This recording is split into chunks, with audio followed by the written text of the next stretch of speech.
The name of the movie is Another Harvest Moon. It centers around four elderly residents of a nursing home. That we both play. Yeah, yeah.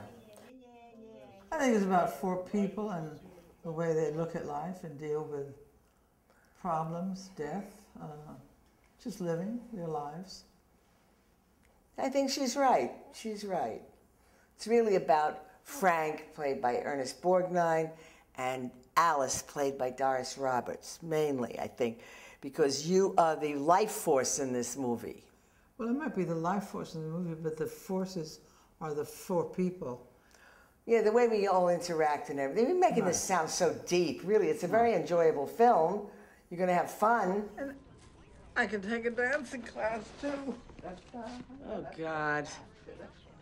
Maybe I'll start taking up horseback riding again. How's that? But not me, honey. I'm going to learn how to salsa. This could be a comedy. I'm serious. I forget it's not a comedy because it's so funny like when we're off camera and everyone's talking and Anne's saying fun little things about nuns.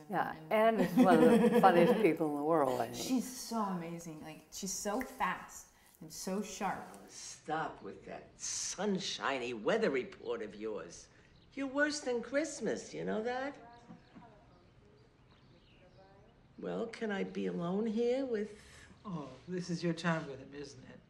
But yeah, I forget it's not a comedy because I enjoy being with all of you guys so much off camera. And then we do the scene and it's sad. It's not fair. I mean, she has a world in her head. So you get out there and get some of your own memories, okay? Okay. It's a story about people who find themselves in not an old folks' home, but what do you call it? So it's a nursing home. Nursing home, yeah. And I think they all the four main characters are all dealing with the issues people have to deal with later in their lives, and it's funny and it's sad, and I think that it kind of goes back and forth between those moments, and it's a very small but real glimpse of their lives and what they go through and the challenges they have to face. Damn hips. What's next? I used to pray to you when I was a kid. It's a good script that you don't see a lot, right? About people who are older interacting with people who are younger. It's like people over the age of 40 have been airbrushed out of society. That's right. And That's right. This is a wonderful film of different age groups. Yes, we take care of the elder side, Ernie and Piper and Doris and me, and Richard Schiff and Sybil take care of middle ages, sort of dealing with older parents, right? And then there's even a younger generation. So yes. It's that part of it, I think, is quite interesting. I feel like we deal with a lot of really prescient subjects on this film. We deal with aging and with Alzheimer's and Lewy bodies, and then on my end with trying to grow up and go away, and then you have the Cameron kind of storyline with the little boy not understanding what's going on with his grandfather and wanting to die when your quality of life goes down. Just there's so much packed into just such a very simple story. Always win. That poker face of his. It's June. She's my lucky charm. It's Jude's granddaughter who picked out these tickets for me. Stories like this I find really rewarding when I'm in the audience, because you recognize these themes, these universal themes of having to deal with the death or the demise of the patriarch, and the way this family and the other family of the nursing home, how they deal with the moving on of life. And when it's done beautifully and honestly, it's always touching and funny and rewarding to be a part of. There are some life lessons throughout this movie that hopefully a lot of people will be able to take from it, and it might even be preparation of having to deal with some of these things. Just thinking about it, some people don't even want to think about losing certain people in their family, and I think at a certain point you have to. He didn't want this. Of course he didn't. This is temporary. He'll be out in no time. To be kept alive by tubes. He's not being kept alive by tubes. And it's an interesting story because I think it applies to everyone, all kinds of walks of life, and I think it's something that we all have to deal with at some time in our lives. And I think it's important to see that how different people deal with it. That's right. And if you're lucky, you get to this point in your life where you deal with it. And discoveries are constantly made.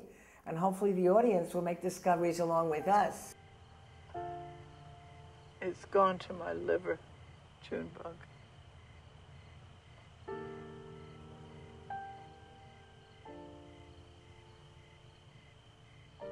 It isn't so frightening after all, is it? Being in the darkness, is it? When stories go for a certain emotional impact, they tend to miss sometimes because they're assuming it should be devastating or sad or whatever. And this story is everything. And that's a long way around saying that it's truthful and very recognizable and therefore has everything happening in it. And it's very nice, even closer to the end of this film, how there's still moments of laughter sprinkled in. Whiskey. It's glass. Shame on you, Dad. How's it taste? Kid's gotta grow up. Yeah, well, he did today.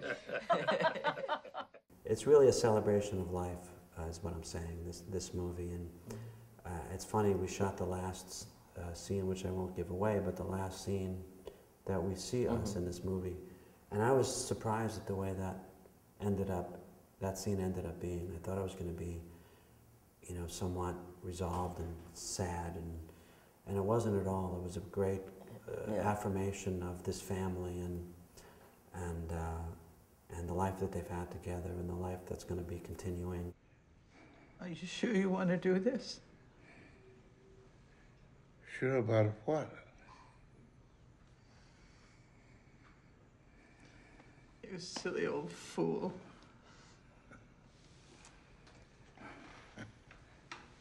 Listen, Frank, Alice and me, we're gonna sit this one out with you.